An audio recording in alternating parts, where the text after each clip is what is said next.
to Anna Hosevar, who's just been really amazing in organizing this. Thank you to Anna.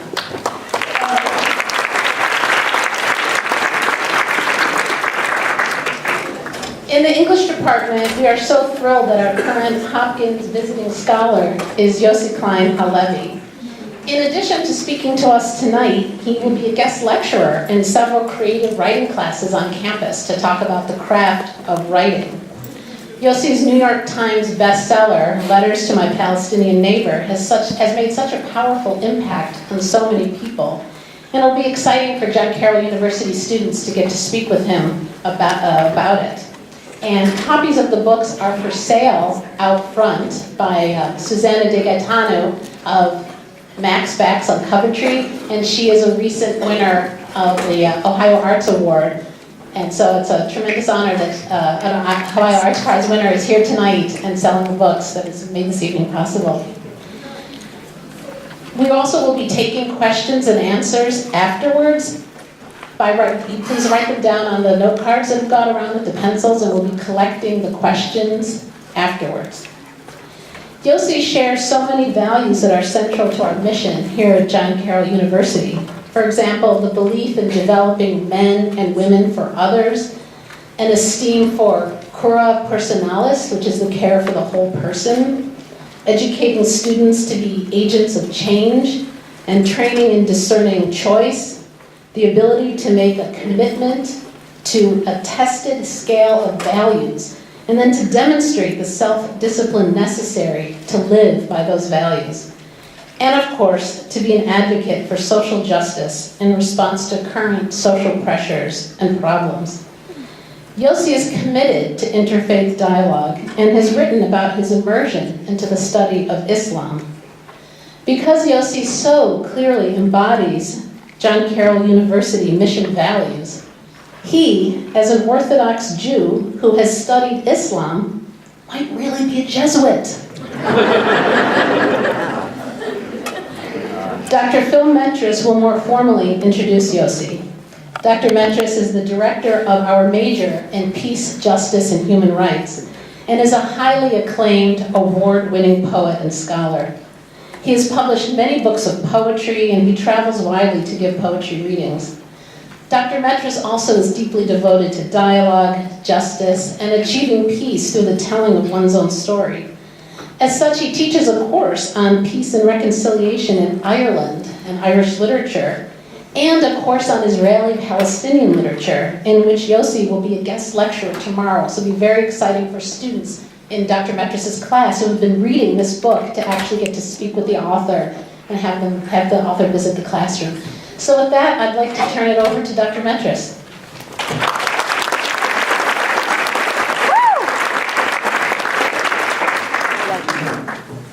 Thanks again to Debbie Rosenthal for being the point person for making this happen. Along with Anna, this was her brainchild, and I think I would like you just to give her one round of applause for that.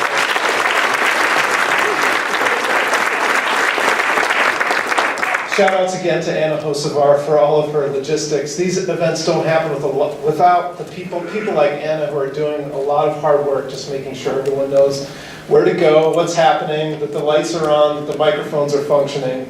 And finally, thanks to the Schubert family, who generously has supported our Hopkins program, which has brought scholars and writers from all around the world to study and to talk with our students here at John Carroll. So now the formal part of the introduction. I feel a little bit like an imposter doing this, because I feel like Debbie should have had the honor of doing it, because I felt like I did absolutely nothing, and I'm functioning as a sort of like patriarchal empty set up here, you know, like I'm just going to mansplain the whole thing. Now all the work has been done, now the man gets to say something, so I feel very self-conscious about that. So Yossi Klein Halevi has been on a journey, and not just on the plane from Jerusalem today. A winding, lifelong journey toward understanding and reconciliation. Born in the U.S. to a Holocaust survivor, Klein Halevi became involved with the Jewish Defense League, led by right-wing Rabbi Meir Kahane, working tirelessly for the freedom of Soviet Jews during the 1960s and 70s. But as he shares in his book, Memoirs of a Jewish Extremist, Klein Halevi ends up repudiating a politics of rage and reinventing himself in his emigration to Israel in 1982. In his book, At the Entrance to the Garden of Eden, Klein Halevi explores how his interfaith engagement with Muslims and Christians opened up new ways of seeing his neighbors and new hope for coexistence. That was, he revealed today, was shattered by the events of the Second Intifada and his withdrawal from that work as a result of the terrorism of the early 2000s. Incidentally, the book also came out on September 11th, 2001, a day which made a lot of efforts for peace disappear, at least momentarily. His reconciliation efforts in the subsequent years at the Hartman Institute, and including being the chairman of Open House in Romley, undergird the spirit of his most recent book, Letters to My Palestinian Neighbor. This book has been a New York Times bestseller and has received much acclaim. That journey, his journey, has brought him here to be with us tonight. In my course on Israeli and Palestinian literatures, we often discuss the importance of cultivating the moral imagination. For John Paul Lederach, a visionary practitioner of peace building, the moral imagination requires us to build our capacity in 4 disciplines. And Kendra's getting very excited about that because she could name them right here, which I call the 4 C's. Compassion for the other, or empathy. Curiosity and complexity. Creativity and action. And the courage to risk. I see elements of the moral imagination throughout Klein Halevi's book as he attempts to talk to his neighbor beyond the walls that separate them. He alludes to their shared values and seeks a way forward, talking of his hopes for a 2-state solution. Most of all, he wants to share a dialogue where each side can recognize the other's fundamental dignity and rights.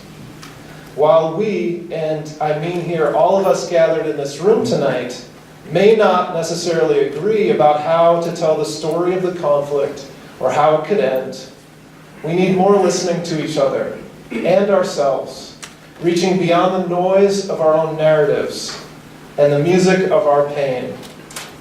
We also need bridging narratives if we want the future to look different from the present.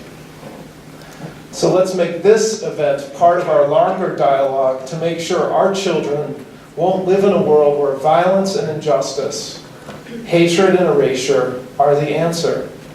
As Klein Halevi attempts in this book, let's reinvent the future. Please welcome Yossi Klein Halevi.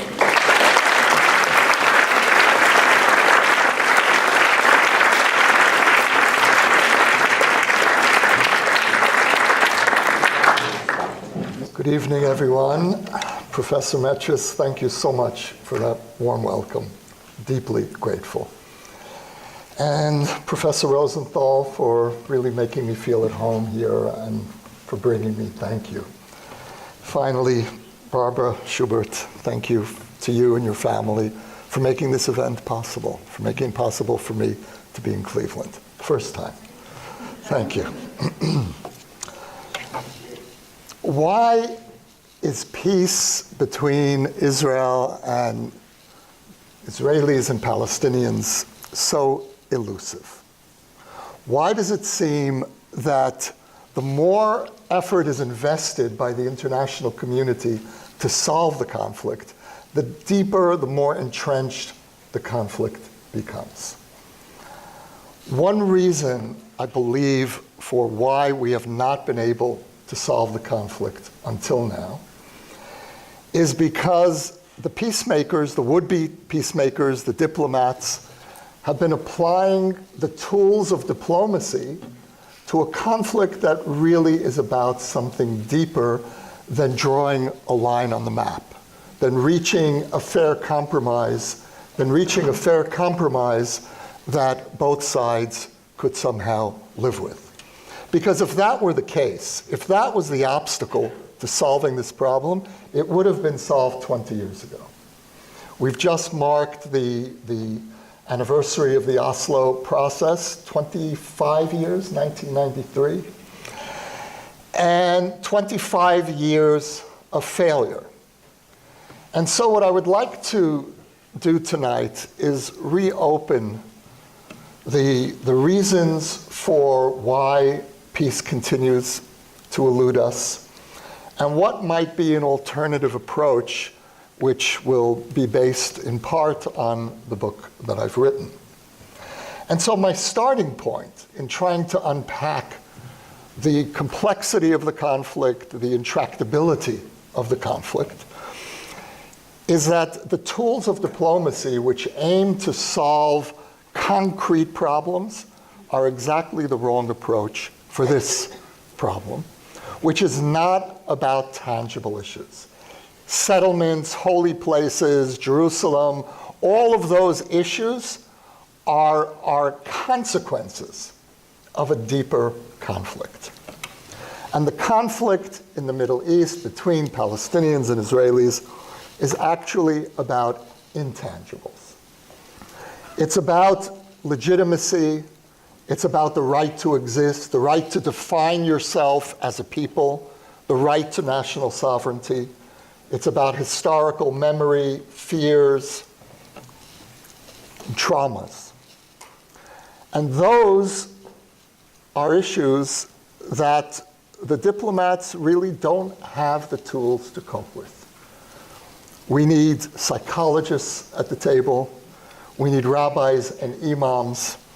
We need philosophers, theologians, in addition to the diplomats.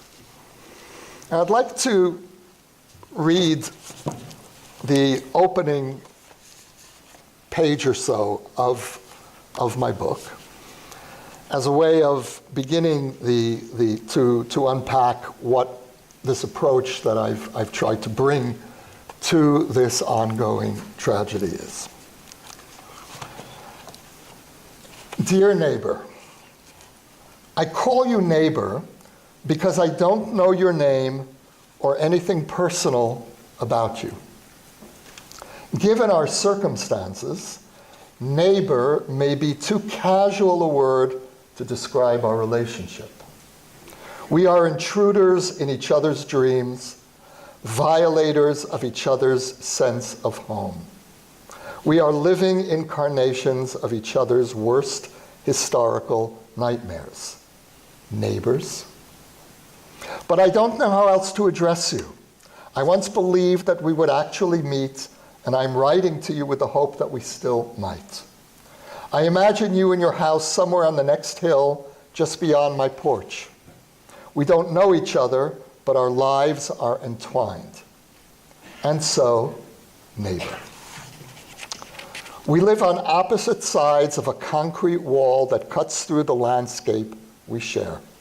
I live in a neighborhood called French Hill in East Jerusalem, and my apartment is in the last row of houses, which you see as step-like structures built into the hillside. From my apartment, I can just barely see the checkpoint you must cross, if you have a permit at all, to enter Jerusalem. But I sense the checkpoint's all-pervading presence. Sometimes my early morning routine of meditation and prayer is disrupted by the prolonged honking of frustrated drivers lining up before the checkpoint. Maybe you have been caught in that desperate line. Sometimes I see smoke rising over your hill. Black smoke, I've long since learned, can mean burning tires, accompanied by young people throwing rocks at soldiers.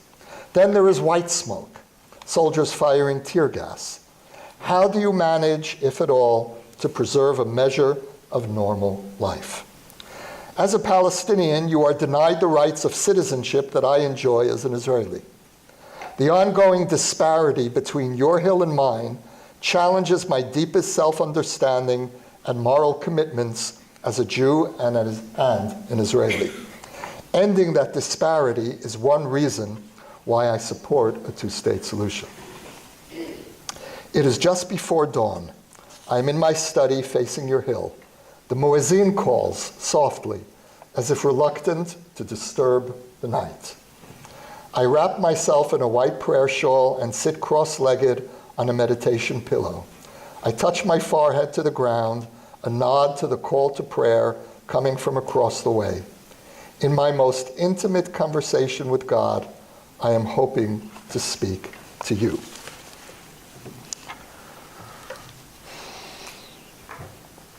I wrote this book because I believe that a prerequisite for peace is not agreement between two conflicting narratives. It's not finding the meeting point, and I'm not sure there is a meeting point between my narrative as an Israeli, as a Zionist, what I understand happened, what I believe happened, how we got to this point, and my Palestinian neighbor's narrative. But I believe that we need to accommodate each other's stories. We need to at least hear each other's stories. And we need to change, if not our own narrative about ourselves, we need to begin rethinking our narrative of the other, the way in which each side demonizes the other. I wrote this book to explain to my neighbor who I am as a Jew, as an Israeli, why I left my home in New York City in 1982 and moved to Jerusalem, why the Jewish people returned home from 100 exiles, why and how we re-indigenized ourselves in the land of Israel, the land we share with the Palestinian people. And I wrote this, again, not to convince my neighbor of my narrative, but to begin a process where we can begin telling each other our deepest stories. The conflict, as I understand it, is really about legitimacy, about the right of each people to define itself as a people and to national sovereignty. For many years, I've been following the Palestinian media, and the portrait that I see of the Jewish people and of Israel that's reflected in the Palestinian media across the political spectrum, from Hamas to Fatah, is a picture that I don't recognize of myself. It's a picture of a people that has no historic connection to the land, a people that invented its story, a people that has lied about its history, that is not a real people, that's only a religious minority. That is the essence of how the Jews are perceived widely, not only in Palestinian society, but throughout the Middle East. And so, until each side recognizes the fundamental legitimacy of the other to self-definition, I don't believe that true reconciliation is possible. Now, the denial of each other's legitimacy plays out differently on each side, but it has the same consequences. On the Israeli side, some of you may recall the statement by former Prime Minister Golda Meir in the early 1970s that there is no such thing as a Palestinian people. And what you'll often hear, especially on the Israeli right, is that the Palestinians are an invented people, which is exactly what you'll hear about us, about the Jewish people, on the Palestinian side. And my response is, of course we're an invented people, and of course the Palestinians are an invented people. The definition of a people is a group that has invented itself, or reinvented itself. Every people is a construct. Every people has created itself, has come to the point where a disparate group of families and tribes realize gradually or suddenly that they actually have more in common than not, and begin to share common sense of origin, a common shared future, a sense of shared destiny. My book is really an attempt to challenge the notion on both sides that the other side is not really a legitimate people.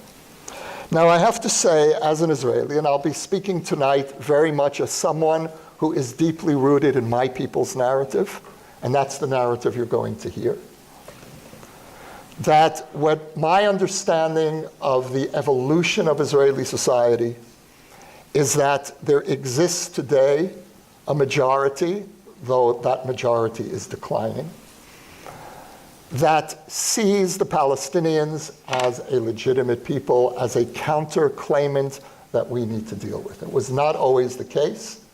In the past, Golda Meir was far more representative of mainstream Israeli society. And bear in mind that Golda Meir was of the Labor Party, not the Likud.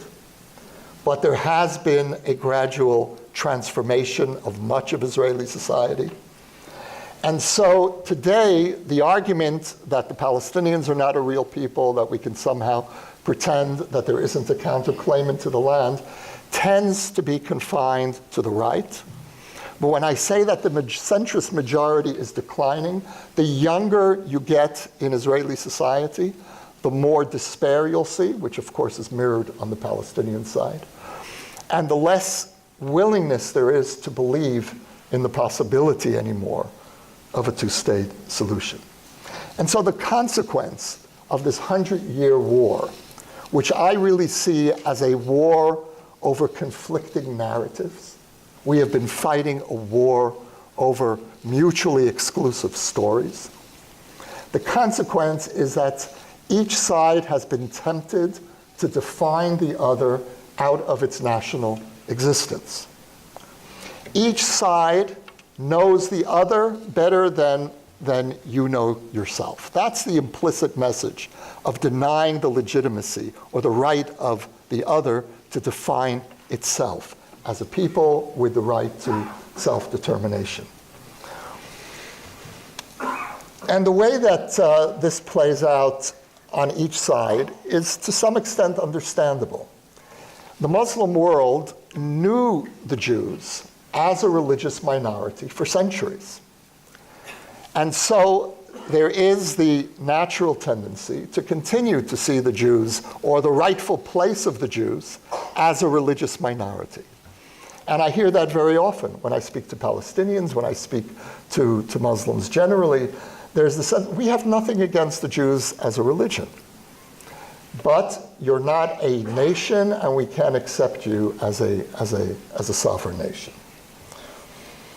If you would have asked any Jew living in the Middle East, as any Jew living in any part of the diaspora throughout the centuries, who are you? How do you define yourself? The answer would have most likely been, we are Jews, we are members of the people of Israel, we follow the Torah, we follow the God of Israel, we have been exiled from our land, and one day we're going to return.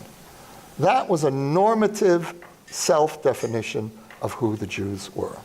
But we know that majorities tend not to pay much attention to the self-definition of minorities.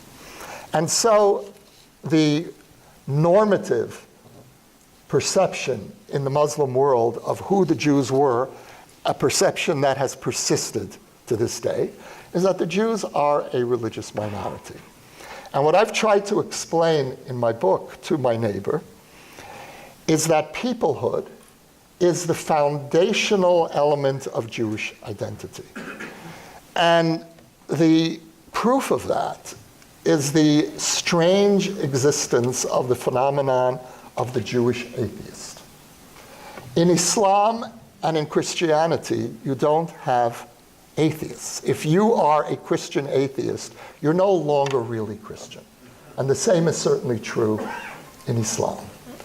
In Judaism, as we religious Jews would put it, Baruch Hashem, thank God, there are many Jewish atheists. And they are considered to be better Jews, less good Jews, depending who you ask.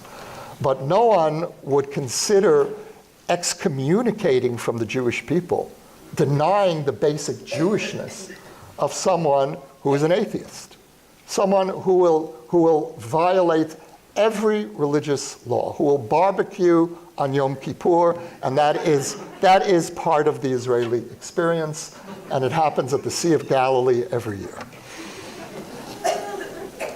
And so the existence of the Jewish atheist challenges this notion of the Jews as a religion. And so when we speak about the three monotheistic faiths, Judaism works a little bit differently. And the reason it works differently is because Christianity and Islam are universal faiths, intended in principle for the entire world.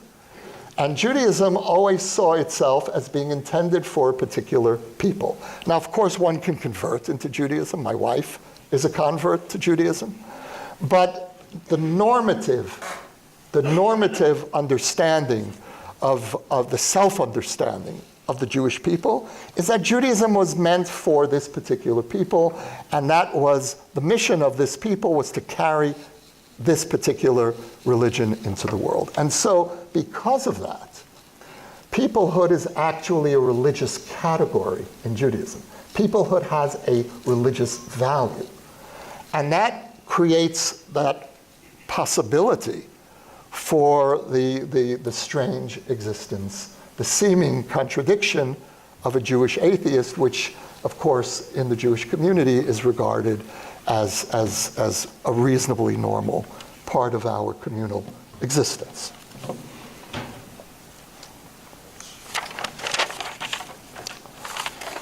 One of the criticisms that my book has received, one of the understandable criticisms, is what right do I, as an Israeli, have to expect my Palestinian neighbors to respectfully listen to my narrative? Given the extreme power imbalance, the extreme asymmetry between my hill and my neighbor's hill, why should a Palestinian listen to an Israeli narrative? And my response to that legitimate critique is twofold. First of all, Israelis are a very strange occupier. Israel is a very strange occupier. We are the only occupier that I can think of that worries that if we withdraw from territory, we will not merely be territorially diminished, but we may not be able to defend ourselves in one of the most dangerous regions on the planet.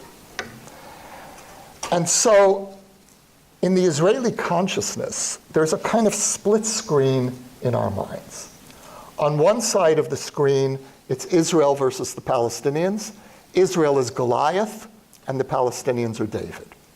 On the other side of the screen, it's Israel versus the Arab and Muslim worlds, and there, Israel is David, and the region is Goliath.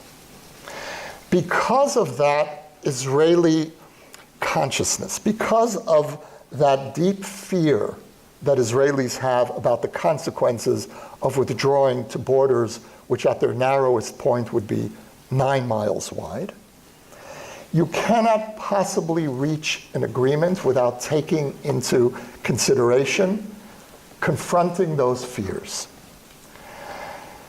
And those fears really focus on the intentions of the Palestinian national movement. If you ask Israelis, and in fact there are polls to this effect, ask Israelis, do you want a two-state solution? 60%, there were times up to 70% would say yes. Next question, do you believe a two-state solution will bring peace and legitimacy for Israel, genuine recognition? Or will a two-state solution only lead to greater violence and instability? And then the numbers go up to 70, 80% saying, no, we don't believe a two-state solution will bring peace. And so there is this almost schizophrenic sense among Israelis about what we want and what we believe is possible. In addressing the question of Israel's legitimacy and placing that at the center of my letters to my neighbor, what I am really asking for is a conversation that can help lead to a situation where we break what can be called the cycle of denial. The cycle, you've all heard of the cycle of violence. That, I believe, is a lazy formulation. It's a lazy journalistic formulation, and I can speak that way about journalists because I was one for many years. And there is a tendency within my profession to try to simplify to the point of simplistic.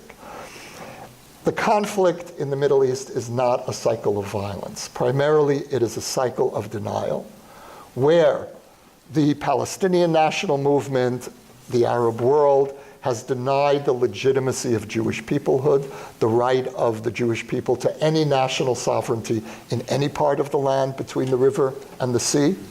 And in turn, Israel denies the right of the Palestinians to establish their national home, their national sovereignty. And this denial of Israel's legitimacy is a message that's conveyed on an almost daily basis to Palestinian society and throughout the Middle East. To end the occupation, we in Israel need to hear some kind of debate within the Arab world about our story, about our legitimacy. And that's why I've written this book and had it translated into Arabic, and it's available for free downloading. And I'll speak more a bit later about the responses that I've received.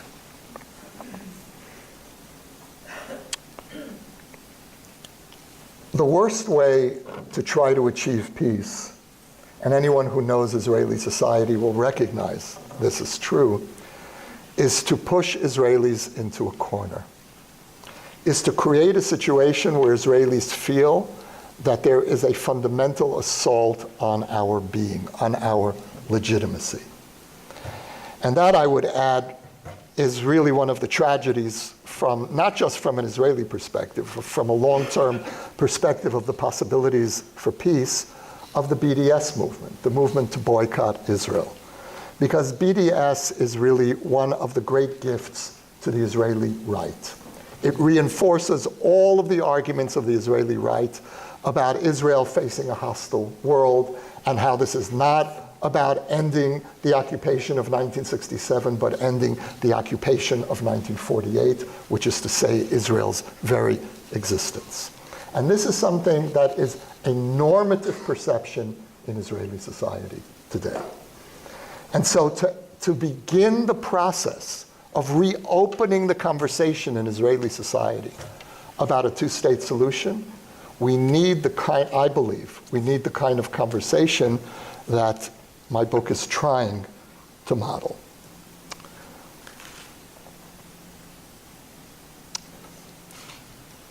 The wall that exists outside my window, that separates my hill in Jerusalem from the hills, the West Bank, across the road, across the wall, is a daily reminder to me of the intractability of this conflict, of the visible and invisible walls that we build against each other. And one of the questions that I've tried to answer in this book as I address my neighbor is, how do Israelis live with that wall? How do I live with I wake up to that wall, I go to sleep with that wall. And I'm aware of my neighbors on the other hill who can't come to Jerusalem, who have to pass through a checkpoint. And you can't understand Israeli society today without understanding how Israelis perceive what happened in the year 2000. The year 2000 is really ground zero for this phase of the conflict.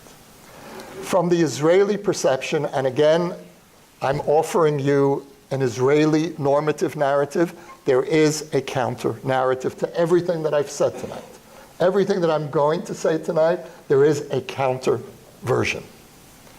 The Israeli mainstream version of what happened in the year 2000 was that the Israeli government tried for the first time to end the conflict, end the occupation, create a Palestinian state, first at Camp David in July 2000, then 6 months later by accepting the Clinton proposals in December 2000, which would have created two states. Israel would have dismantled dozens of settlements. Jerusalem would have been redivided. A road would have connected the West Bank and Gaza, cutting through Israel. The Israeli government said no. And again, the Israeli normative narrative, which I personally subscribe to, and most Israelis do, most Palestinians will dispute this narrative, is that we said yes and the Palestinian leadership said no. Now, I'm raising this not, and I write about this in the book, not to try to convince my neighbor that my narrative is right, but to try to explain to my neighbor how it is that I can live with an ongoing occupation, which really does violate my basic understanding of who the Jewish people are and why we came home. We did not come home to deprive another people of their sense of home.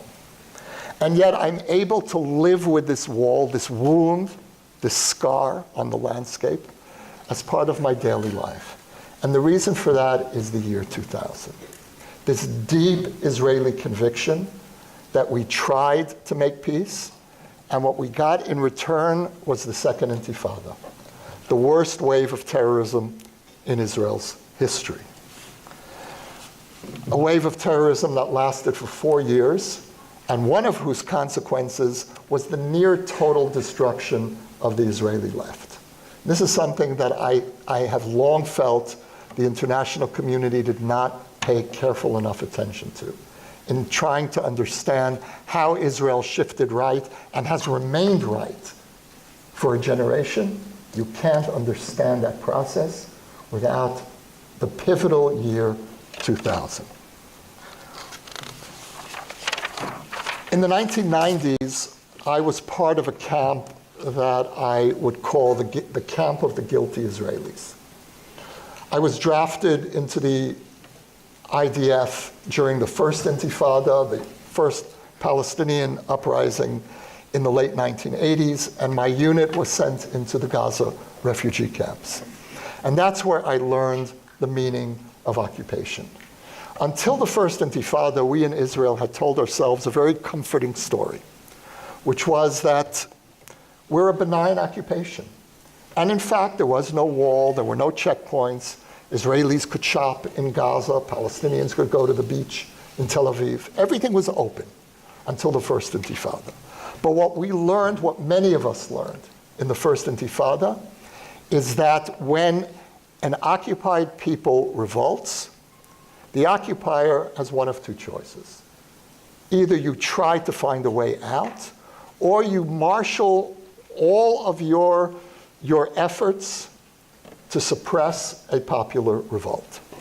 And so, like many Israelis, I came out of the first Intifada convinced that we need to find an alternative.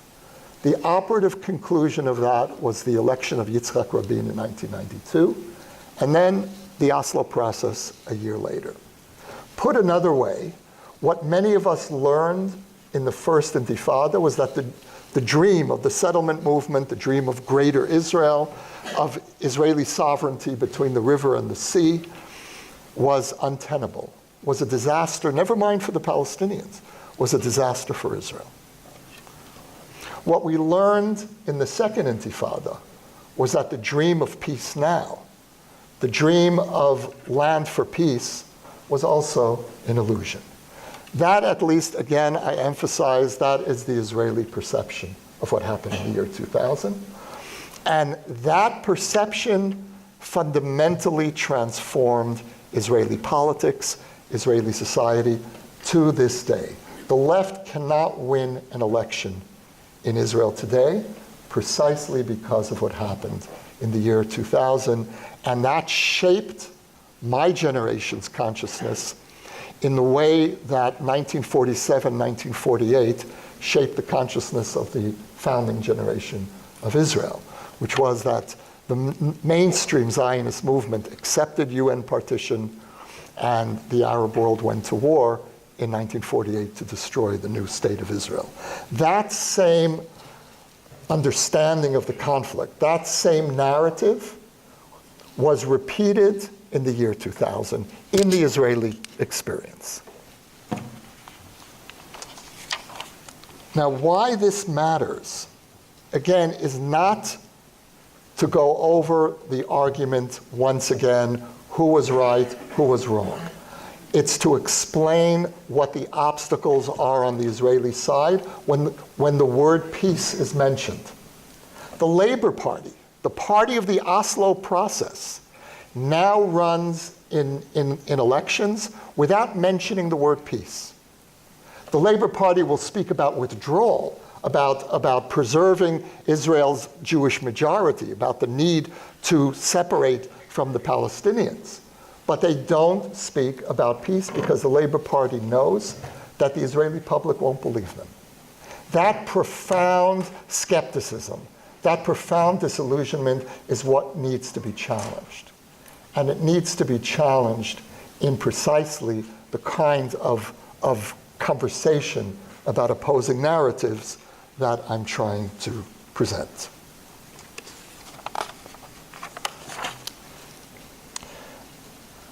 My book offers three challenges to the conventional wisdom of peacemaking in the Middle East. The first is the need to respect religion as an essential part of the process. The second is the need to respect our mutually conflicting narratives. The third is the need to respect the conflicting maximalist positions of each side as a starting point.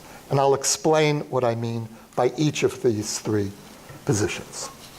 First of all, the need to bring religion into peacemaking in the Middle East.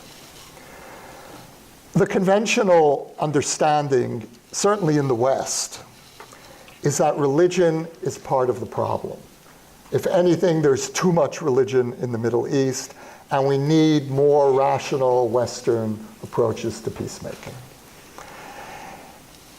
The Oslo peace process failed for many reasons, but one of the reasons I believe that it failed is that it tried to circumvent the deep and vast reservoirs of religious sentiment and attachment among both peoples, both the Israelis and the Palestinians, and it tried to create an artificial peace between secular elites on both sides. This is the Middle East. In the Middle East, there is no such thing as separation of religion and state. There is not going to be a successful peace process that leaves religion at the door. Religion will either be part of the solution or it will remain part of the problem. We need at the table, as I said earlier, we need rabbis and imams, we need theologians. We need the imprimatur of Islam and Judaism for the painful concessions that both sides are going to have to make. Religion is really, in some sense, like nuclear energy. It can bring light or it can bring destruction. Depends how it's marshaled. In the Middle East, there is no way to leave religion out of the conflict. This conflict is not entirely religion-based, but largely on both sides. And so what we need what we need to begin solving the conflict are ways of dredging up from our respective religious traditions the insights of generosity, of compromise, of valuing life over territorial demands. And each religion has the capacity. In my experience, I certainly know from my own tradition, and I know that Islam has the capacity as well to offer religious justifications for the sanctity of life, for compromise, for peace. The second argument of the book is that we need to factor in the past in our attempts to solve the conflict. And that, too, is counterintuitive to the Western idea of making peace. In the West, the notion of peacemaking is that you are being forward-looking. It is the future, you value the future over the past. And I believe very strongly that the past cannot be allowed to have veto power over the future. But neither in the Middle East can you erase the past.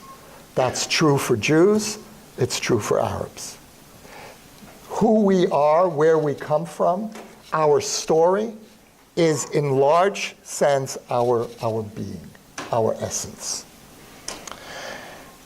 In the United States, you have a phrase of where if you want to dismiss something as irrelevant, you'll say, oh, that's history. In the Middle East, when you say that's history, people start paying attention. Oh, that's me. That's my story. These are my ancestors. That's who I am. That's who I got here. We in the Middle East, we are not drifters in time. We are not unmoored in time. We are deeply anchored not only in land but in time. We and this is as true for Muslims as it is for Jews. We are in constant dialogue with the past, with previous generations. We are contemporaries to some extent of previous generations. And so when you speak about grievances from 70 years ago, when you speak about the Palestinian wound of 70 years ago, when you speak about the wound of Jews from Arab countries, more than half of Israeli Jews have origins in the Middle East. Their families came from one part of the Middle East to another. Many of them fled, many were expelled. These are deep wounds for both peoples. You can't erase those wounds. And so we need to find the wisdom of integrating, of making space for memory, for the past, for the grievances, for the claims. Honor the past, but again, not allow the past to predetermine and to preclude the possibility for overcoming the past. But we will not get to the future without, in some sense, acknowledging the past. I spoke not long ago on a panel with a Palestinian woman from who lives near Hebron, and someone in the audience, we were at a conference in Washington, and someone in the audience said, you're talking about what happened 70 years ago. Can't you let go? And we both, at the same time, simultaneously shouted, no! It was this visceral response to an attempt to dismember something essential in our being. And so there is no way to leave out who we are and how we got to this point. The third element that I believe is essential, and this is probably the most counterintuitive of any of these positions, is that any attempt to make peace is going to have to acknowledge the legitimacy of the maximalist claims of both sides. What makes this conflict ultimately so intractable is that each people can make a compelling claim based on its own self-understanding for why the totality of this little land between the river and the sea belongs by right to them. Palestinians will often tell me, you know, this little mini-state, West Bank, Gaza, my family came from the Galilee or from Jaffa. And that's Palestine. And my response is, you're right. What is today the state of Israel is for you the land of Palestine. The problem is that what you call the West Bank is Judea and Samaria for me. Hebron is a city that has had the longest Jewish presence of any city in the world. 4,000 years of Jewish history in Hebron, in Hebron. And so for me, Hebron is far more a part of my being than Tel Aviv. I love Tel Aviv. My kids live in Tel Aviv. I wish they lived in Jerusalem. And, but Tel Aviv is a baby city. And Tel Aviv is a city built on sand. And that for me is a kind of metaphor. It's a city without deep roots. Our roots are in Hebron. And so what do? If Hebron belongs to me and Jaffa belongs to you, we have one of two alternatives. We can continue fighting for another 100 years. And maybe one side or the other will ultimately prevail and push the other into the desert, into the sea. Or we can do what neither people really wants to do, which is cut this beloved land. One crucial reason why partition has not worked, and partition has been on the table for more than 70 years. The first partition proposal was in 1937. The reason that partition fails ultimately is because each side knows that partition is a profound injustice to its own being, to its legitimate claim to the totality of the land. And so when I say that we need to accommodate the maximalist claims of both sides, I say that as a starting point. My starting point is no different from the settlers. To use the language of, to use Talmudic language, kula sheli, it's all mine. The problem, of course, is that there is a counterclaimant who makes the same argument. I don't want a two-state solution. I say it openly. I dread the day when I will have to uproot my fellow Israeli citizens from their homes and drag them out of communities that they built in what for me is the land of Israel, no less than what is the state of Israel. But if we're going to have a semblance of hope for ending this 100-year conflict, then I have no choice and my Palestinian neighbor has no choice but to inflict an injustice on our side. The enemy of peace is absolute justice. Absolute justice for my side means no justice for the other side. And so each side is going to have to contract its claim to the point where the land of Israel, the state of Israel cannot equal the land of Israel, and the state of Palestine cannot equal the land of Palestine. That's the meaning of a two-state solution. And it is brutal to both sides. And unless the peacemakers acknowledge just how profound and painful that process is going to be for both sides, we will continue to remain stalemated.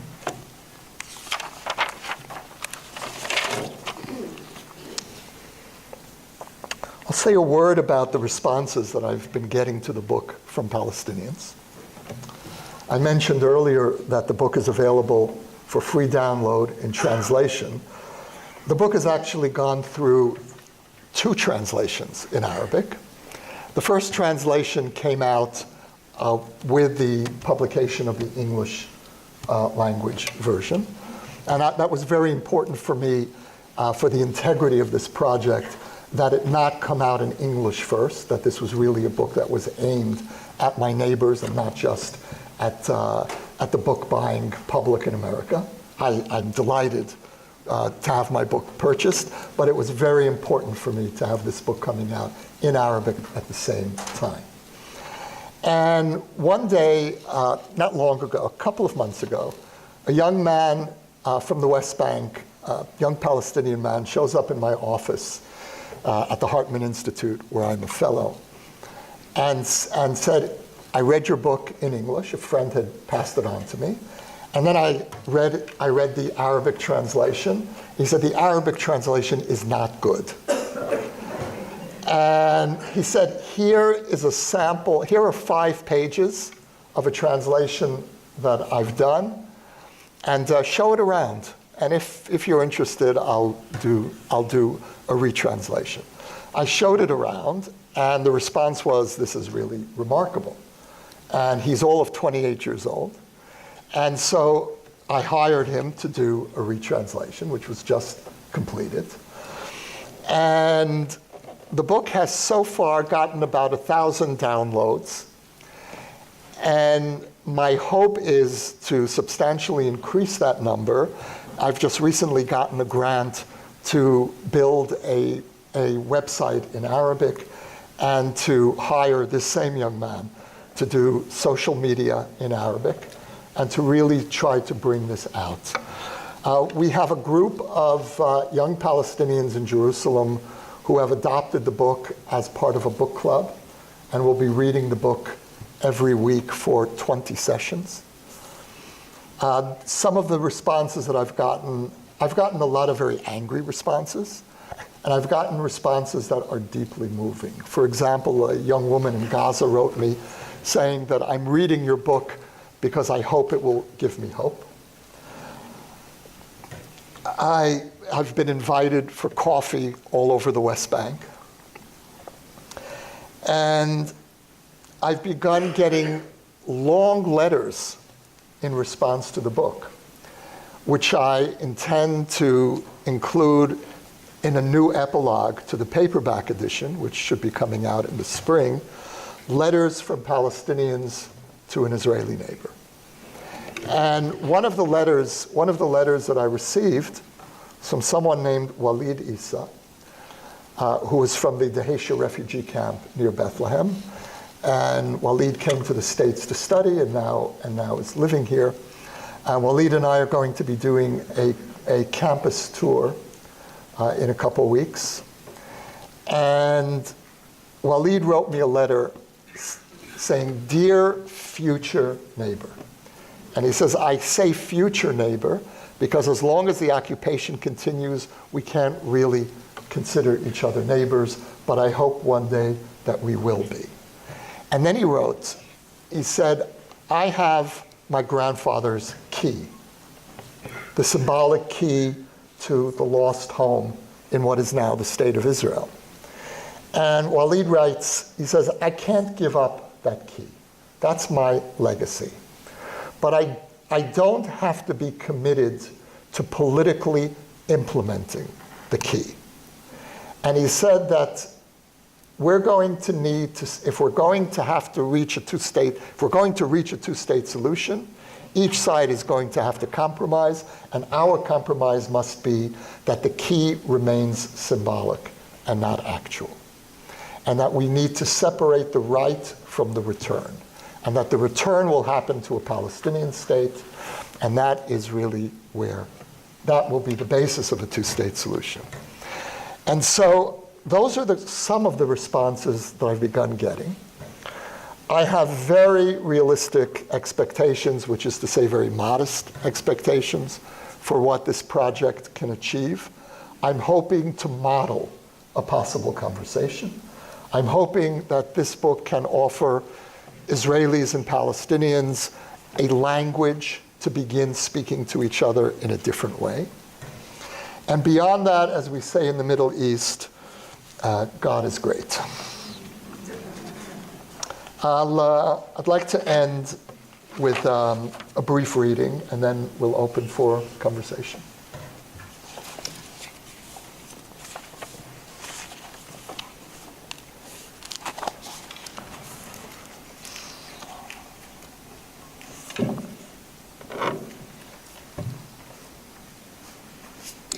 It is late at night as I write you.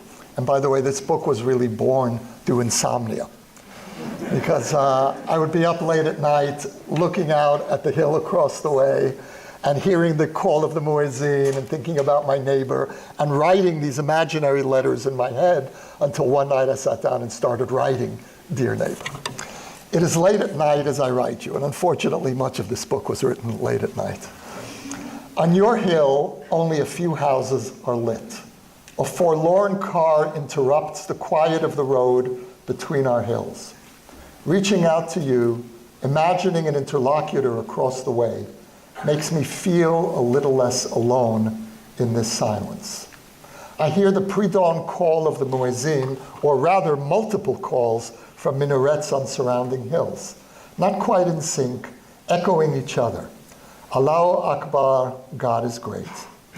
I am soothed by the quietly insistent voices, a gentle awakening, preparation for the imminent stirring of the day. Prayer is preferred to sleep, they call out. Remember, we are here only temporarily. Don't be a sleepwalker through your own life. Don't waste your time caught in the illusion of permanence. And then abruptly, silence. We live in such intimacy, we can almost hear each other breathing. What choice do we have but to share this land? And by that I mean share conceptually as well as tangibly. We must learn to accommodate each other's narratives. That is why I persist in writing to you, why I am trying to reach out across the small space and vast abyss that separates your hill from mine. Thank you. Okay, the first question is, are Palestinians neighbors, or are they a people on a reservation?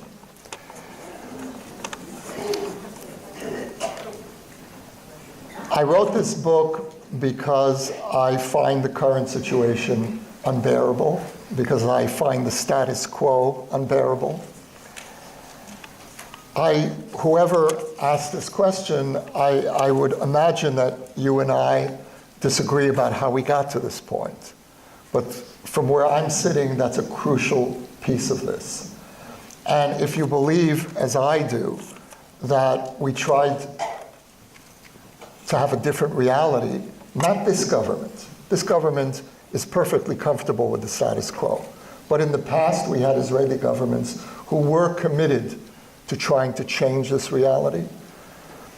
And if you believe, as I do, that we did not have a peace partner at that time, that explains a lot about how we got here. Now, for many years, like I would say most Israelis, that would have been, for me, the end of the conversation. We tried to make peace. We didn't have a peace partner, and so we're not responsible for the consequences. That's not good enough for me anymore. I don't think it's good enough for Israel anymore to keep saying we tried to make peace and we didn't have a partner. We need to keep trying.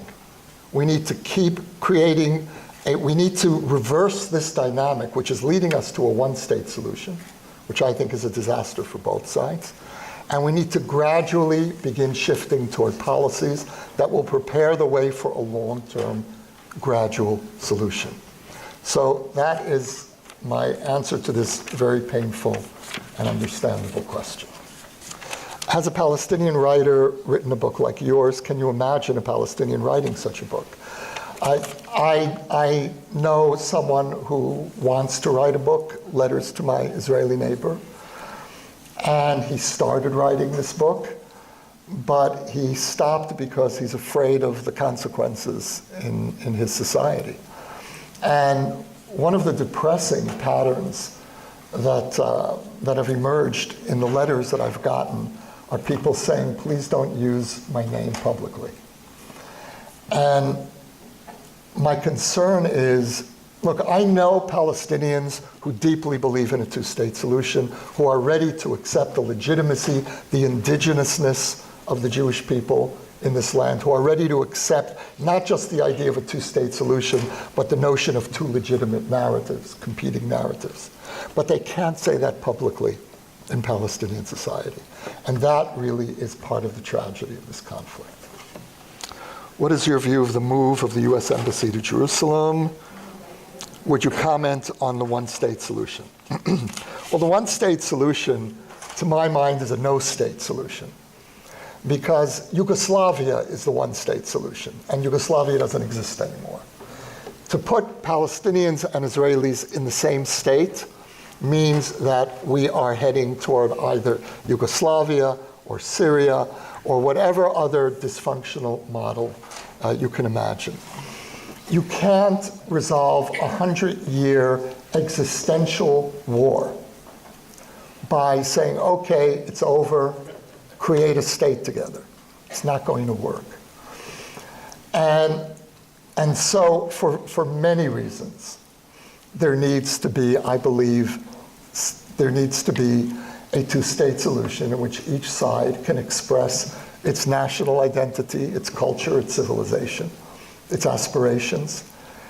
And under the circumstances, and as I indicated earlier, I really don't want a two-state solution. But I think a one-state solution is worse. What is your view of the move of the U.S. Embassy to Jerusalem? I have long been pained by the anomaly of Jerusalem as being the only capital city that had no embassies. So I think, like almost every Israeli Jew, I welcomed the embassy move. I was not pleased with the way that it happened. I would have liked to have seen some acknowledgement, serious acknowledgement of the presence of the Palestinians in Jerusalem, who are almost 40% of the population, some acknowledgement of Palestinian counterclaims, some acknowledgement of the powerful presence of Islam in Jerusalem and what Al-Aqsa means to Muslims around the world. And I often hear Jews on the right dismiss the Muslim attachment to Al-Aqsa as it's only the third holiest site in Islam. Well, you know, when I think of what the third holiest site in Judaism is it Rachel's tomb in Bethlehem? Is it the tomb of the patriarchs and matriarchs in Hebron? Those are places that are an essential part of my religious being. And to create some artificial hierarchy that you then just dismiss as being irrelevant. I know what Al-Aqsa means to Muslims because I work with Muslims in a project at the Hartman Institute called the Muslim Leadership Initiative. We bring groups of Muslim American leaders to the Institute to study Israel, Judaism, the conflict. And the first thing, literally the first thing that participants who come on the program do, they drop off their luggage at the hotel and they run off to Aqsa. And it is such a powerful experience. It shapes their entire time in Israel, in Jerusalem. And so there really is this I feel that there really was a missed opportunity to reassure the Palestinians and reassure the Arab and Muslim worlds that the embassy move was not a provocation, but part of a process. And Palestinian men translate your book from English or from Hebrew into, from the Palestinian translator translated my book from English into Arabic. It has not yet been translated into Hebrew. That will hopefully be happening soon. Did you write letters originally in English or Hebrew? Unfortunately, in English. I've lived in Israel for 35, 36 years now, but my English is still my mother tongue. It's better than my Hebrew. Have you ever been contacted by the Israeli government to participate in the peace negotiations process? Thank God, no. I have a friend of mine who has been involved since the Oslo process in those negotiations. And when he speaks about his career, he introduces himself by saying that I have a very long and extensive and impressive resume in failures. And so, now, how do you see the policies and actions of the Netanyahu government impacting on a path to peace? I wish that my government would not only be committed to Israeli security and a firm military posture, which I affirm and which I'm grateful to my government, but I wish that my government also had the capacity for generosity, for some sense of offering a vision of hope for speaking to the region not only in the language of security and threat, but also of opportunity and reconciliation. I don't believe that one negates the other. I don't understand why one has to be a leftist to speak about peace. Peace is not a left-wing value. It's a Jewish value, from my point of view. And it's an essential Israeli interest. It's not a left-wing interest. And yet there's something really skewed in the way in which the Jewish people generally have been navigating this question, where if you're right-wing, if you're for a strong security posture, well then peace and justice and reconciliation, it's not part of your vocabulary. And it often, and the reverse is often true too. On the left, if you care about the soul of Israel, but the physical well-being of Israel and Israel's ability to defend itself is not necessarily part of your vocabulary. And so what we need, both left and right, I feel, is a much more integrated approach where Israel's security and Israel's long-term need to be part of the region that we live in are not seen as mutually exclusive and as part of rival ideological camps. Do you think the threat posed by the Iranians and Hezbollah and the Russians, and the Alawite alliance, could unite Israelis and Palestinians? At this point, truthfully, I don't think anything is going to unite Israelis and Palestinians at this moment, but I do see another potentially hopeful dynamic, and I raise this with care. But what the Iranian threat to both Israel and the Sunni world has created is the first genuine Israeli-Sunni strategic alliance. We've never had that before. And it's the Saudis and the Gulf states and Egypt and Jordan. And my hope is that this strategic alliance against a common threat could turn into a political alliance in which the region will be brought into Palestinian-Israeli negotiations. I don't believe that Israelis and Palestinians, without bringing the region in, can bring peace. You know, there was always this notion you have to bring the international community in to make peace. Well, bringing the it was always bringing the wrong part of the international community in. You don't bring in the US and Europe to make peace in the Middle East. You bring in our neighbors to make peace. And until recently, until the emergence of the Iranian threat, that was inconceivable. And so one of the unintended, unexpected blessings of this growing Iranian threat, and again, not only to Israel, but I would say even more so to the Arab world. Iran today effectively controls, either directly or indirectly, 4 Arab capitals, four Arab countries. It controls through proxy Yemen and Syria, Iraq, and Lebanon to one extent or another. And this is terrifying for the Arab world. And so there is a potential here for widening the circle of these dead-end negotiations. And I also think that bringing the region in to negotiations is a more accurate reflection of the power balance in the conflict. Because if it's only Israel and the Palestinians, then the asymmetry is overwhelmingly on Israel's side. Bring in the region, and then there are 2 asymmetries simultaneously at play. There's Israel and the Palestinians, and there's the region and Israel.